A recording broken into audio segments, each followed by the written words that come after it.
freight brokers because most new dispatchers, so that's another thing I need to mention too.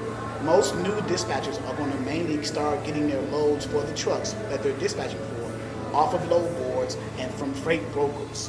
Okay. Once you get experience over time, then you will move to going to the direct customers and getting freight for the trucks. But that's not going to happen until maybe a year into your dispatching. And you'll pick up on these strategies as a dispatcher. You'll say, well, why am I chasing freight on a load board all the time? Why not get the loads directly from the same people that the brokers are getting the loads from? The customers. You can do that as a dispatcher, but you have to say, okay, if you're going to go directly to the customers as a dispatcher, you have to say, okay, I'm a logistics manager for this trucking company.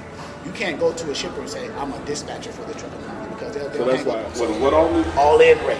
Okay. So what's an all in rate? All in rate. So, I'll do you one better. Yeah.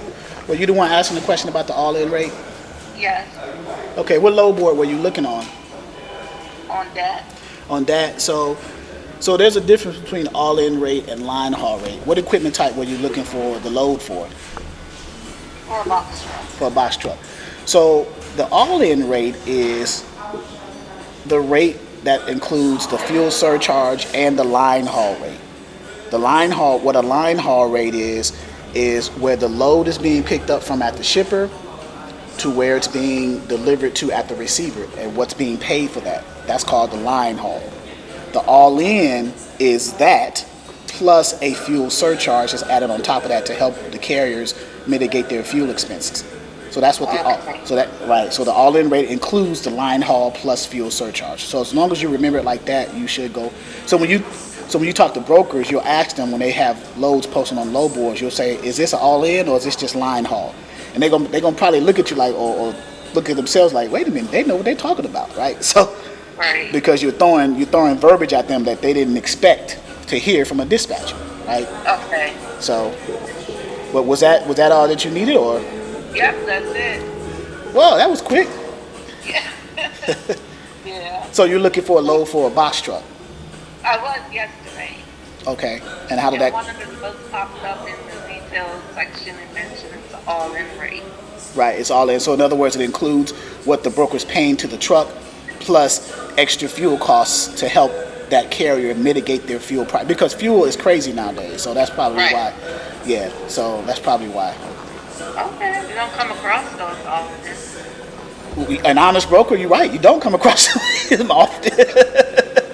But Oh, man. yeah, so yeah, good luck with that. And now, is this for your carrier that you have under a dispatcher agreement? Yes. Okay. And where are they based out of? Richmond. Oh, you're in Virginia, I'm in Maryland with the carrier. but the carrier's in Virginia. You're based in Maryland. Okay. Yeah. Well- And also, I was the one who was trying to find out about the container. Right. Came across a carrier who have a container. Okay. So with the container, so when you're speaking about containers, what you're talking about is going on the ports. You got to deal with the Port Authority. You have to deal with UIIA certification. You're dealing with container pickups with chassis, and you're dealing with what's called drayage. Right. Drayage is running short distances. So you would need a carrier who has a power-only equipment type. Right. Okay. Yeah, so if they have a power-only equipment type, they will either get their chassis from what's called an IEP, an intermodal equipment provider, and then take that chassis with their power-only equipment and go to the ports. They have to have a TWIC card. You familiar with TWIC card, right? The TWIC? Somewhat. Okay, TWIC stands for Transportation Worker Identification Card. That is what the driver is going to need to get access to the ports, to get the containers to take off of the ports to deliver to distribution centers or wherever they're going. Okay? Okay. Because this guy said he has a dry container. He has a dry container.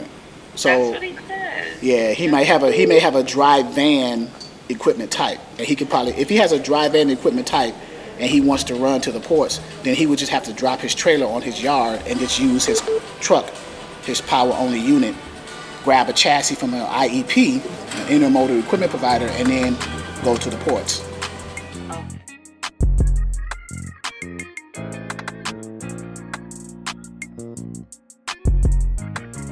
Okay.